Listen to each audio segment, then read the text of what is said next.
Kali ini kita akan melihat pemanfaatan sumber energi alternatif.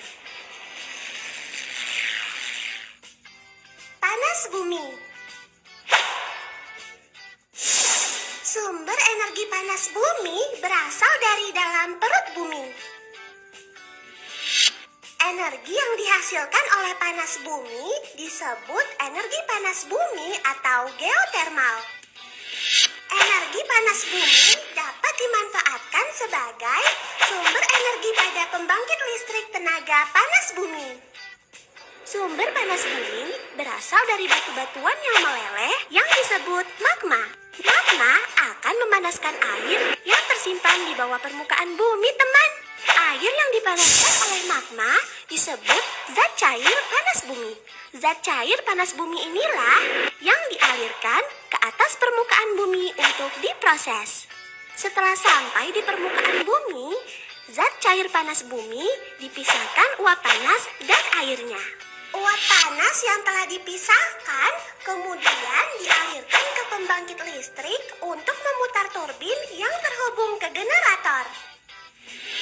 Putaran turbin akan menghasilkan energi gerak yang selanjutnya akan diubah oleh generator menjadi energi listrik.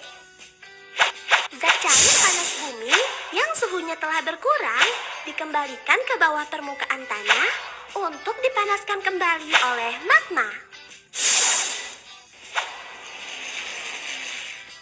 Biomasa.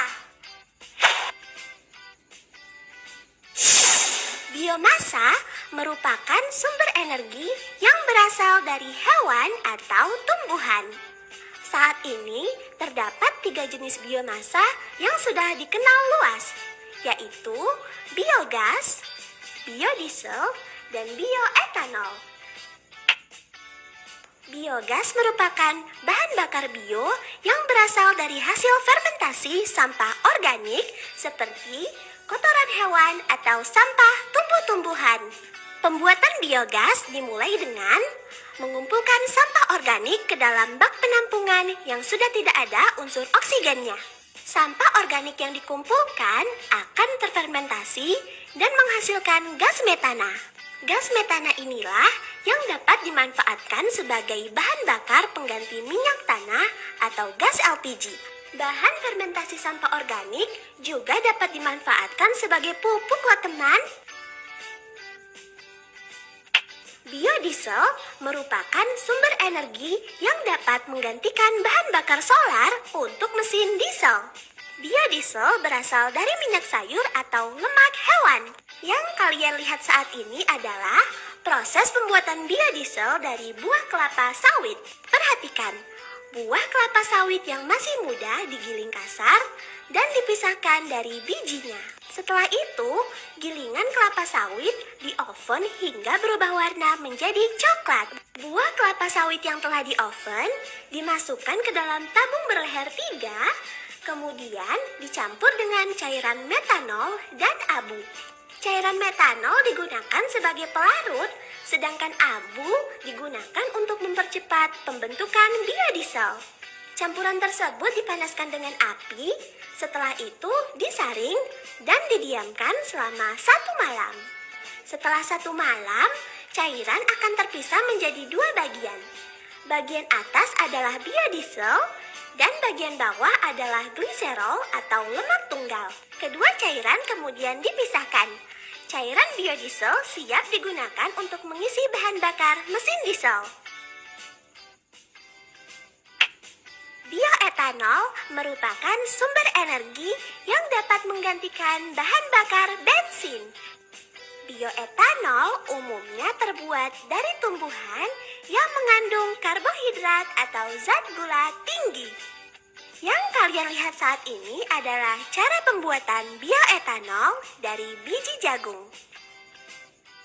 Biji jagung digiling dan difermentasi selama 7 hari. Setelah 7 hari, ampas jagung dan cairan jagung dipisahkan.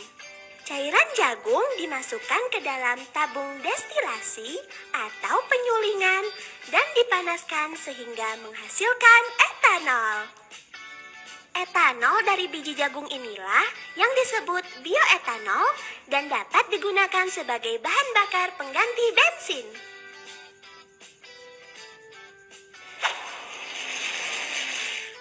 Angin. Angin merupakan gerakan udara yang terjadi karena perbedaan tekanan. Energi gerak dari angin dapat diubah menjadi energi listrik dengan alat yang menyerupai baling-baling besar. Saat baling-baling berputar karena terkena angin, maka turbin yang terhubung dengan generator akan ikut berputar. Generator akan menghasilkan listrik, kemudian dialirkan melalui kabel-kabel listrik untuk digunakan.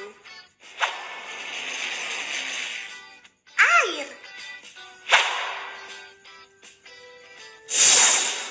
Seperti kita tahu bahwa air mengalir dari tempat yang tinggi ke tempat yang rendah. Gerakan alami air tersebut dapat kita manfaatkan menjadi energi listrik.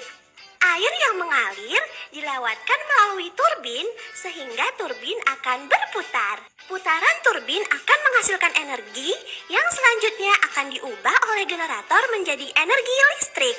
Listrik yang dihasilkan generator akan dialirkan melalui kabel-kabel listrik hingga dapat digunakan untuk kehidupan sehari-hari. Gelombang air laut.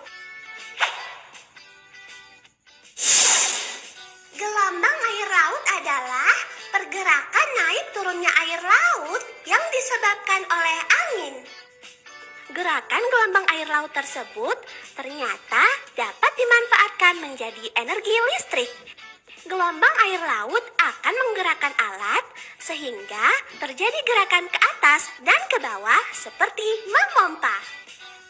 Air dari dalam laut akan memompa ke atas dan dialirkan untuk menggerakkan turbin. Energi gerak yang dihasilkan turbin akan diubah menjadi energi listrik oleh generator. Air yang telah digunakan untuk memutar turbin akan dikembalikan lagi ke laut. Matahari. Energi yang dihasilkan oleh matahari disebut energi surya. Energi surya dapat dimanfaatkan sebagai tenaga listrik melalui panel surya atau biasa disebut solar cell. Panel surya dipasang menghadap ke atas untuk menangkap sinar matahari. Panel surya terdiri dari dua lapisan semikonduktor. Bagian atas bermuatan positif dan bagian bawah bermuatan negatif. Bagian bermuatan negatif akan menangkap energi dari matahari lalu akan dilepaskan ke lapisan bermuatan positif. Oleh karena itu, akan terjadi perbedaan tegangan yang menghasilkan arus listrik. Listrik akan distabilkan arusnya oleh alat konversi dan siap digunakan.